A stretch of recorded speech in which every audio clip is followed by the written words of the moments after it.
Alrighty, so we're going to talk about, we're going to use this quiz, the Pfeiffer and Hall quiz, as a way of reviewing those two texts. Because what you need to be doing as we work our way through these things, as we read and analyze and then discuss these assigned readings that you guys have, is you need to draw connections between them. Okay, you need to be drawing connections between them so that when you talk about Kimmel today in your small groups, okay, you'll be also thinking about Pfeiffer and Hall at the same time, because that's what you're going to need to do for your essay, for essay 2. You're going to need to synthesize these texts, okay, blend them, okay.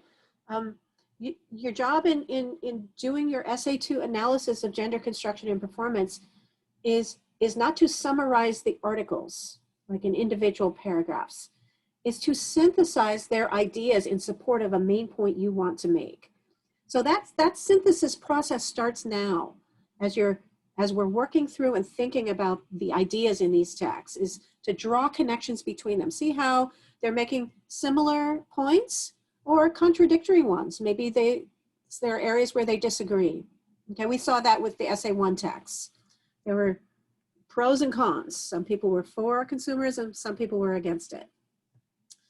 Okay, so that's the purpose of looking at this again with you guys, to remind you about it, because that's so last week, right? You guys, never before have I experienced such a simultaneous compression and expansion of time. Is that happening to you guys? Are you having that sensation that time is standing still at the same time it's speeding up?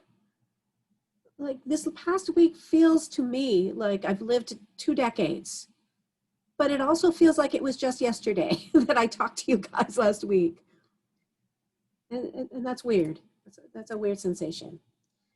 Anyways, so yeah, it was last week that we talked about Pfeiffer and Hall. So I want to refamiliarize us with those ideas by looking at this quiz. All right, and let's start off with this one. Defining this term, dynamic. Okay, the reason I asked you to define these terms in this quiz for Pfeiffer is because the concepts that the terms articulate are important concepts in the construction of the author's arguments, in their main points, in conveying their main points. So dynamic is an important concept in the point that Pfeiffer wants to make about gender norms. What is its literal definition? What does it mean, literally? When you look up dynamic, what definition do you find?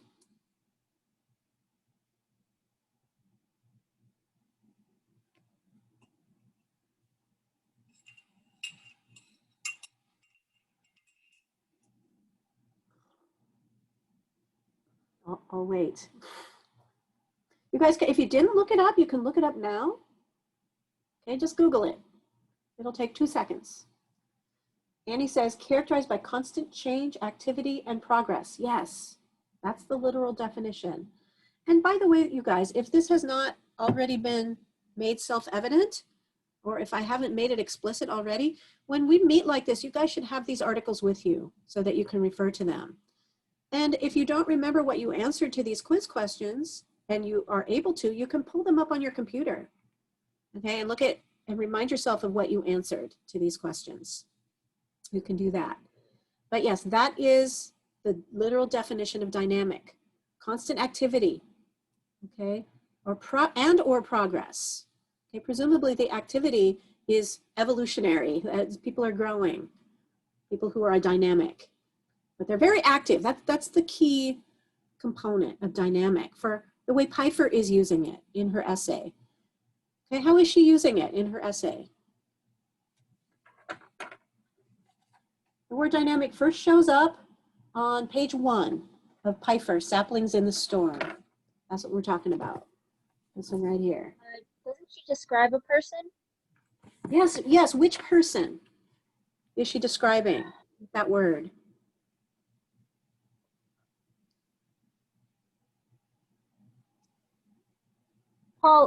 Polly? Yeah, she's talking about her little cousin Polly, right?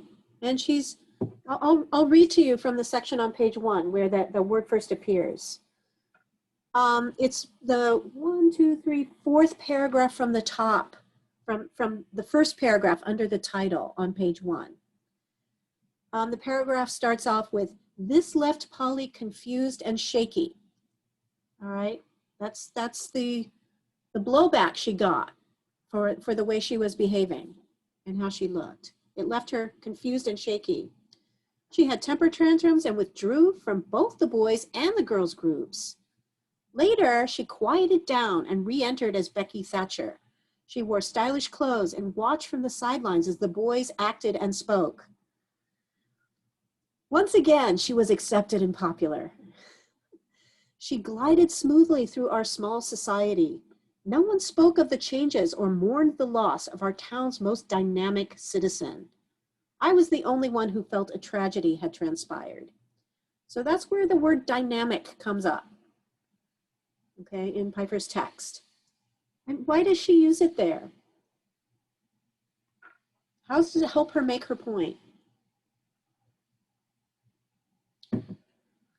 While you're thinking about that, I'll close my door.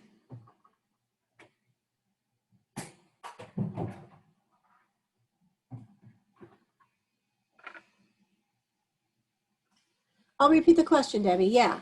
So my question was, given the literal definition of dynamic, which is characterized by constant change, activity, and progress, okay, how is Piper using it in that passage that I just read? How does it help support the point she wants to make about gender norms? That Polly had to change due to gender standards. Yeah, I can barely hear you, Sam. What about now? That's a little better. Can you guys hear me okay? Yeah. Yeah, okay, good. Yeah, but go on, you were on it. Sorry to interrupt. Yeah, she was explaining how when Polly hit that age, she had to change because of the gender standards, and that was the part of her that was kind of lost. Yeah, the dynamic part was lost. Yeah. And that's a tragedy, Piper says, right? So why was Piper sad about that? That's another question that you're asked in this quiz. Why was Piper sad about the loss, about that change in Polly?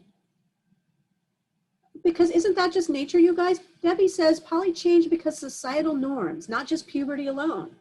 Good, so that gets at the question I was just asking, right? Which is that it's not just nature, right? That forced Polly to change, which is something that we all experience when we're growing up, right? Is that once you hit adolescence, it's time to start acting like an adult. But that shouldn't have to mean that you lose the best thing about you, that you have to just get rid of the thing that made you you, right? And that is why Piper's sad, right? And that's this question right here.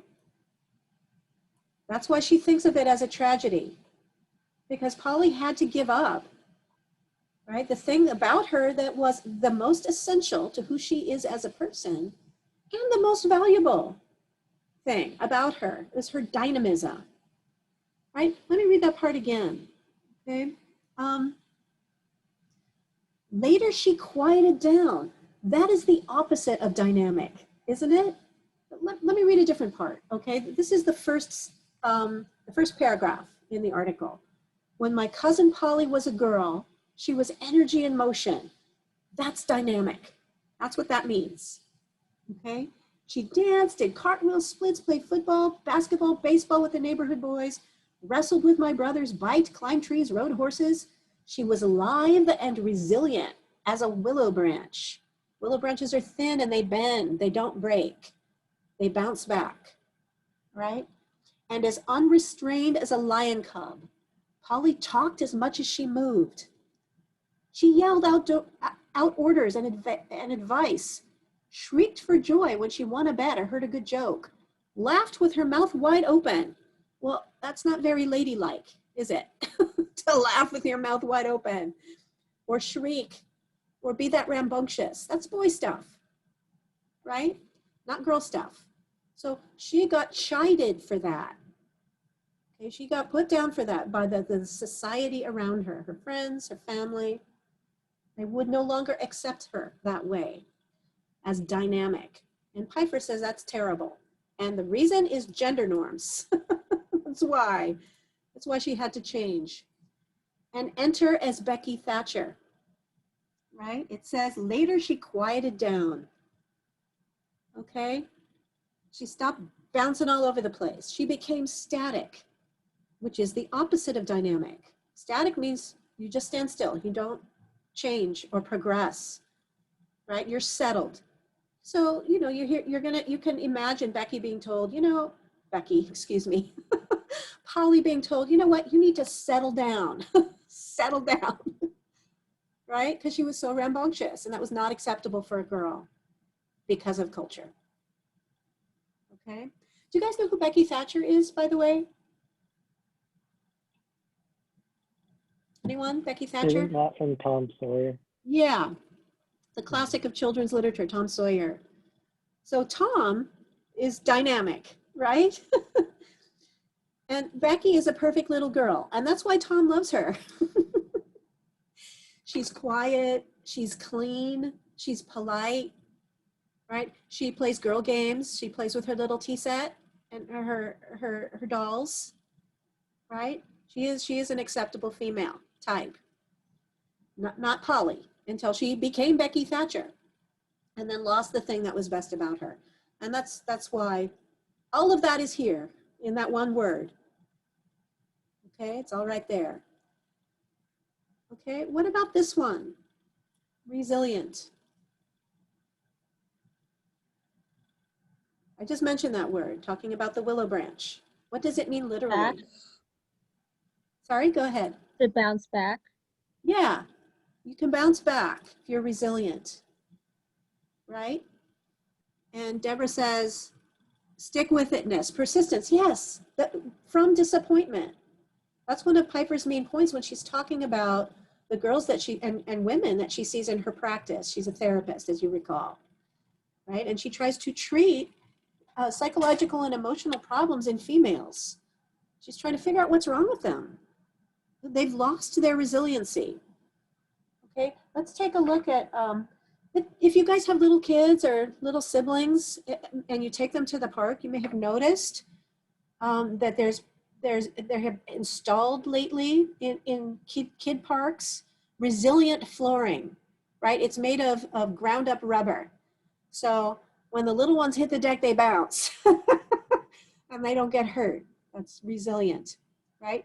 But it means that if you encounter a disappointment or a setback, right? If you fall down, you get back up and you try again. You don't give up.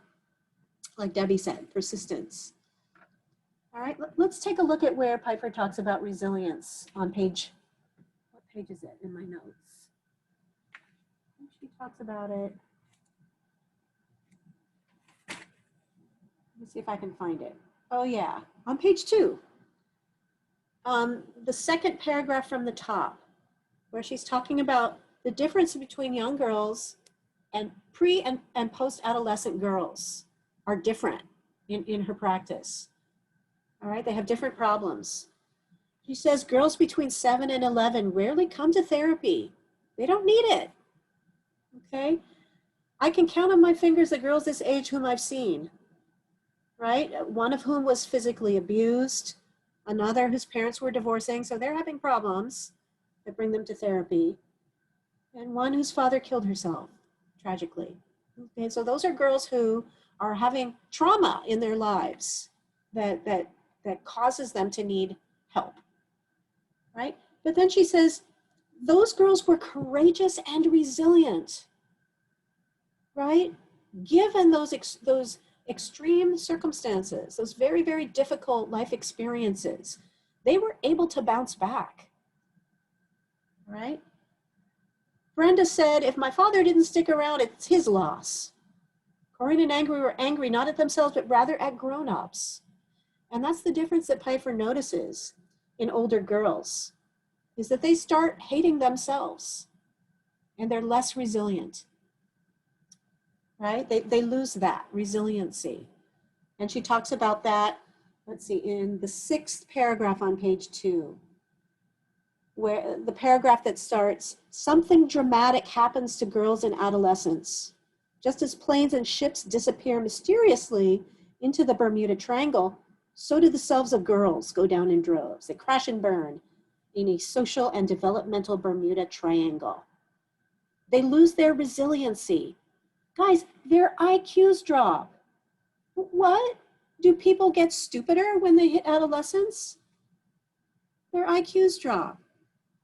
Okay? That's crazy. Their math and science scores plummet. Why do you think that is? Because they're not willing to push themselves anymore or to ask for help anymore. Yeah, and how come? Because it demonstrates like weakness in that area, and that's a really hard thing to do if you don't believe in Okay. yourself already. Like if you don't believe that like it's a skill that you can work on, then you're not gonna work on it. Like if you if you think it's not something that's like if you think of it as like an inherent skill and not like something you need to work on, then you won't work on it. Yeah, and they're depressed, right? Well, people who are depressed, they lose hope. They don't have hope that they can, continue to grow and progress, and that anything that they do matters, or that the things that they do are going to be okay with other people. Okay, so that's what Pfeiffer is saying. Adolescent girls are struggling with. They're struggling with that problem. That is an imposition of culture. Culture does that to them. She says, they lose their resiliency and optimism, become less curious and inclined to take risks. They lose their assertive, energetic, and tomboyish personalities and become more deferential, self-critical, and depressed. They report great unhappiness with their bodies. Okay, and this is something this is an issue that is raised in misrepresentation as well. Did those statistics shock you guys?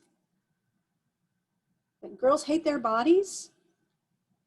Well, I can't remember the exact statistics, right?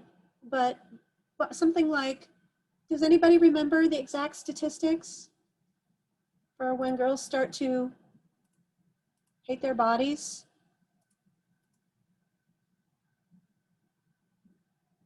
I don't want to misquote it.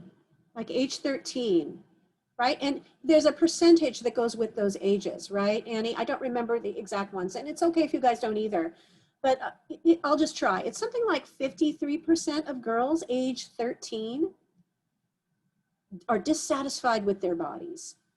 Thank you. And then by 17, it's 78%. And that was 8 years ago. Do you guys think it's worse now or better? Do you think more females are happy with their body at 17? It's the same, about the same. So not worse or better. That's still terrible. Right, Debbie? Yeah, I think it's just like in proportion because of social media.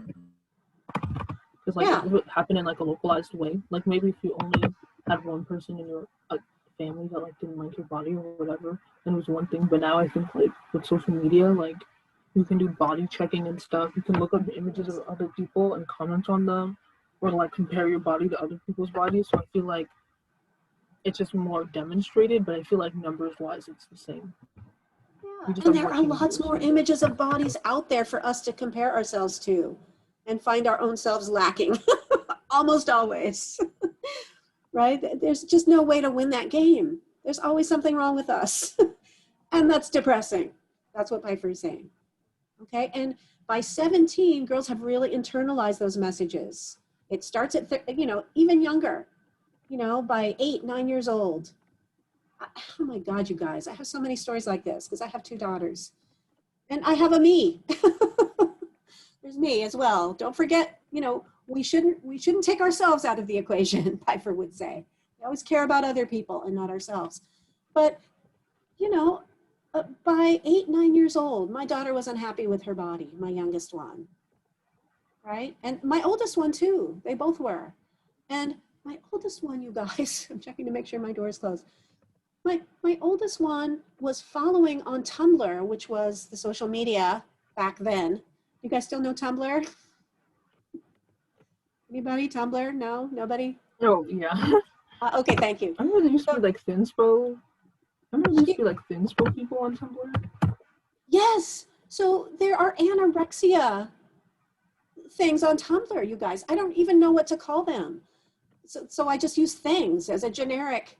But, you know, there are people posting images of themselves, their own anorexic bodies, and those being celebrated. I caught my daughter doing this, my older one, and she had an eating disorder. She still does. I mean, it never goes away, you know? Yeah. But she was looking at these anorexic bodies as an ideal. Isn't that terrifying? I mean, I can tell you guys my daughter's business because you don't know her and you'll never meet her.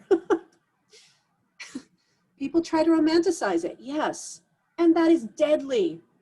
People die. Okay, so that is what Piper's talking about. All right, she's talking about how culture does this to girls and how it's gotten worse. Okay, let me come back to androgynous because the discussion has moved on to this right here, this question. This is what we're talking about now.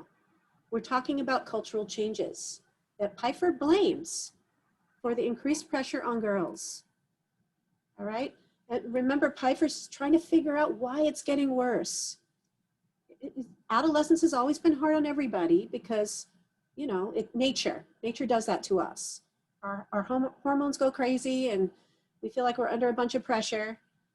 Okay, and that's everybody, not just girls, right? But Piper says it's gotten worse. And she wrote, when she was writing in the 90s, she was saying it's gotten worse in the last 10 years. So from the 80s to the 90s, that's the time frame she's talking about. And she blames cultural changes in that time frame for the increasing pressure on girls. What cultural changes is she talking about? I think she was talking about rated R movies and stuff like that. Sorry, Debbie? And she was talking about rated R movies and like the sexualization of girls in the media being more widely available on like network TV.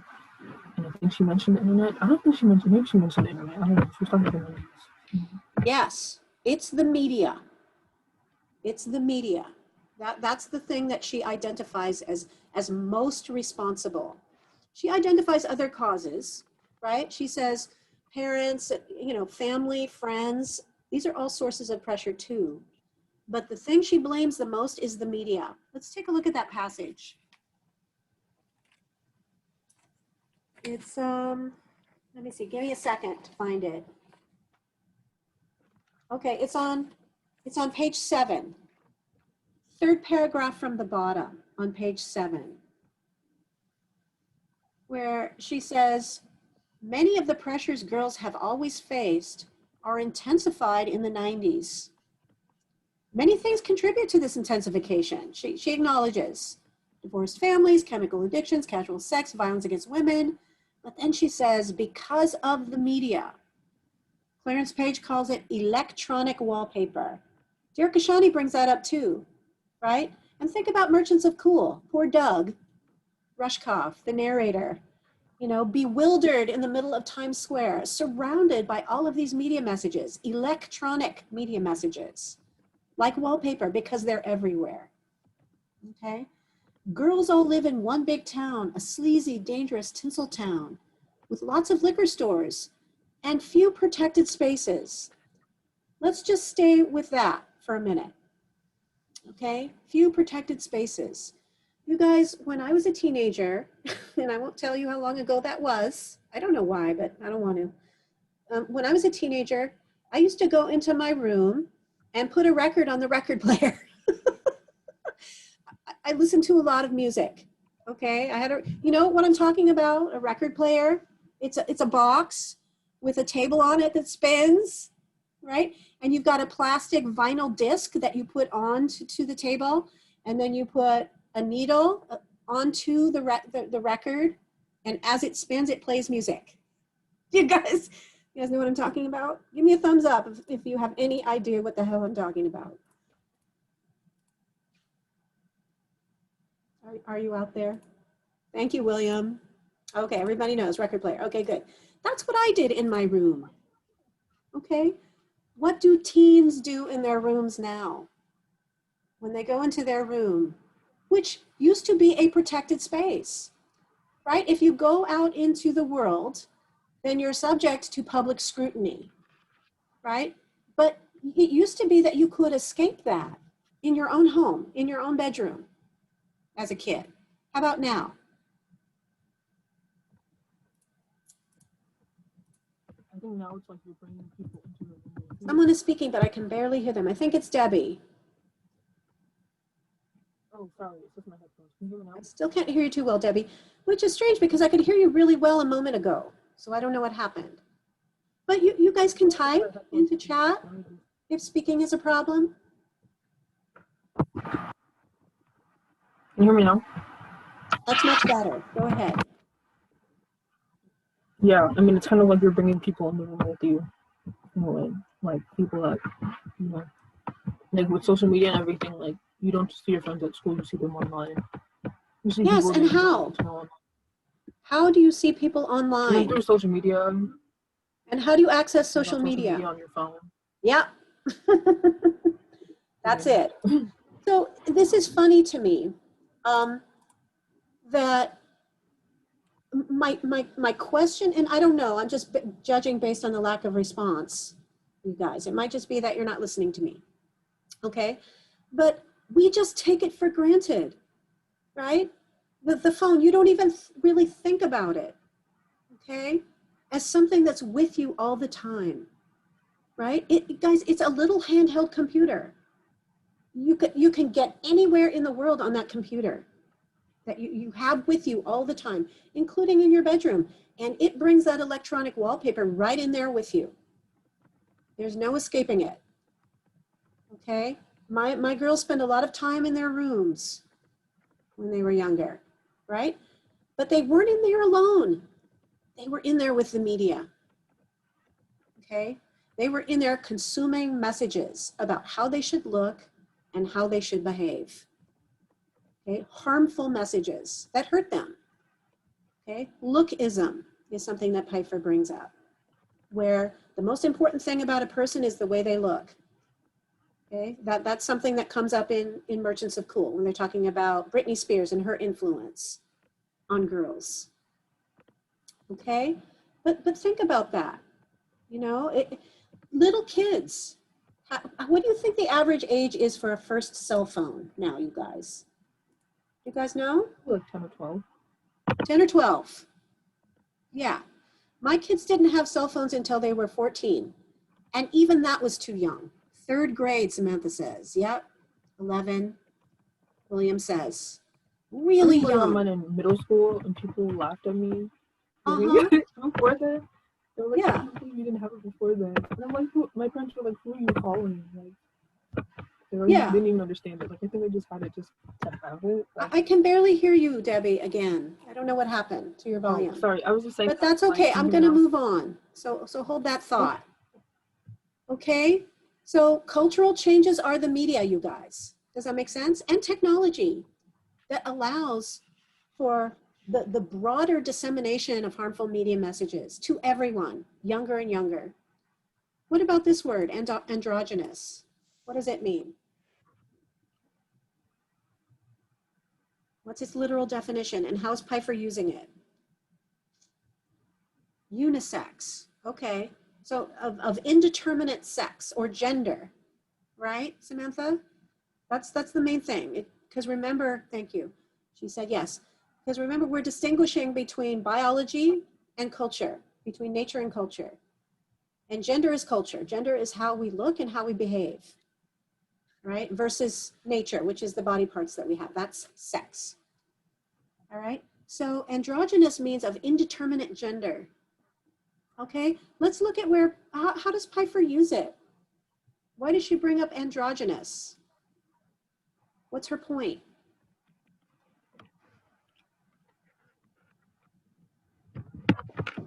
I think, can you hear me now? Let me call on some people I haven't heard from before. Let's see. Time, do you remember how Pfeiffer is using androgynous in her text? I'll tell you where it is, and then you can look at it. Yeah, I forgot.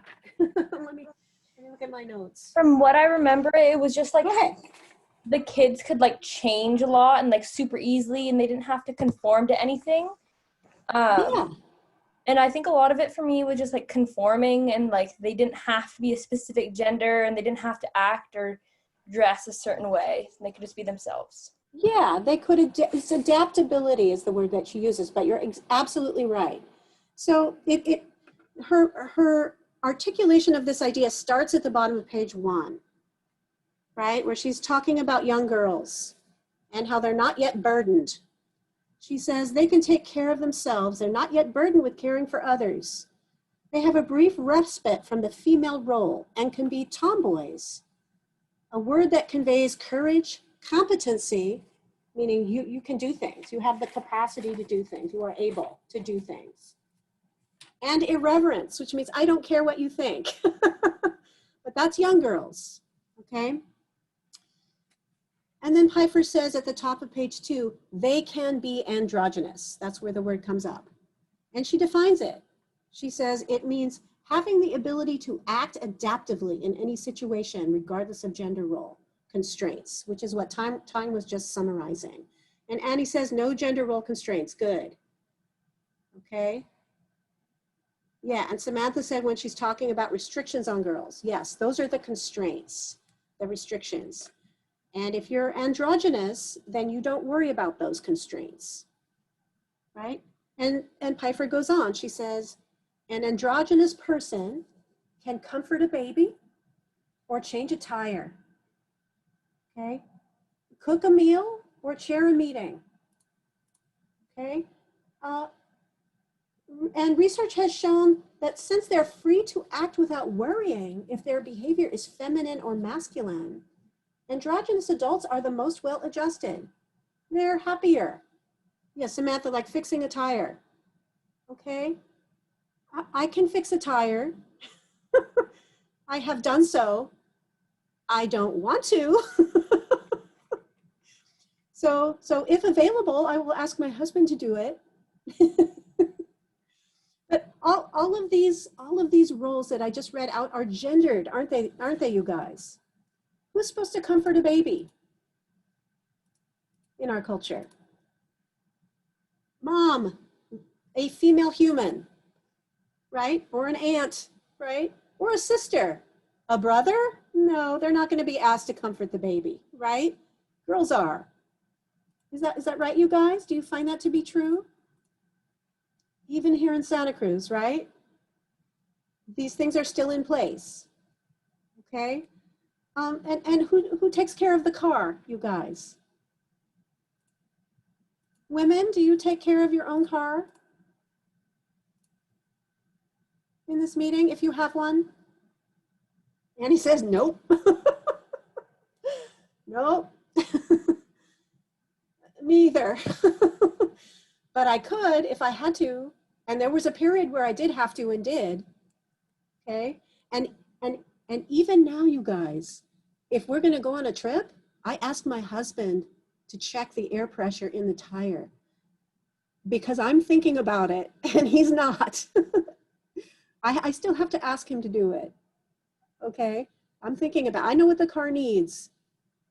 All right. If we're in the car together and we pull up to a gas station, regardless of who's driving, he'll pump the gas. And I'm okay with that. I don't want to pump the gas, but I could if I had to. Jose says, an example would be men who don't feel less manly when cooking, or women who take care of their car and make their oil changes. Yes. All right. And do you guys have people like that in your lives? Adults who they just do whatever needs to be done. They adapt to what's needed in a given situation, regardless of gender constraints. Do you have that? Or are things pretty set? Yeah? Jose says yes. Okay, good. Because as I've said continuously as we've discussed these things, even though these rules are still in place, they're changing. right? And how do they change? We make them change. We say, I'm not doing that anymore. I'm going to do something else, something I want to do. Okay, that is true to who I am. All right, and so we've talked about most of these sort of around, but that's okay. That's how we should be thinking of them. All right, not in isolation, but as a whole set of concepts that are interrelated. All righty, but we need to move on. I can't get to Hull. I don't have time. We need to talk about Kimmel. Okay, so let me stop sharing here. All right, and again, I don't think we have any leaders, right, for Kimmel. Do we, you guys?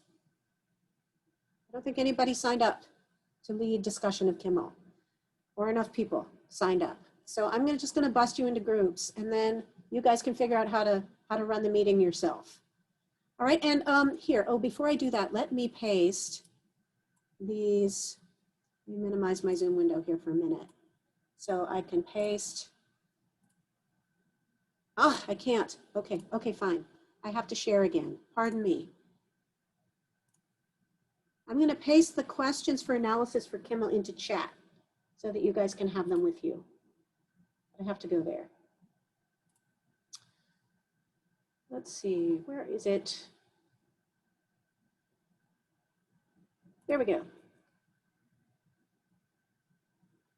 You know, if you guys have these printed in a document, you can refer to that. But I'll just go ahead and paste these into chat. I don't need all of that. I just need the questions so that you have them in your groups. Now I can stop sharing. And bring back my chat. Hello? Where's my chat window?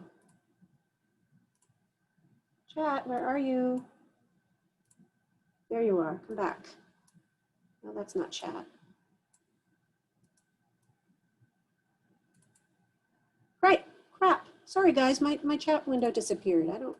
There it is. All right, here we go. I want to send to everyone these questions. Did they all get in there? It looks like they did. Okay, there they are. Can everybody see those questions? I sent them to everyone, right? You guys all see them? Okay, thank you, Sam. Coffee for the thumbs up. Katrina, thank you. All right, you can all see them. Good. Okay, I will go ahead and bust you into groups now. All right, we'll do this for about 20 minutes or so. Just work your way through these questions. All right, and then we'll reconvene and discuss them. Here we go.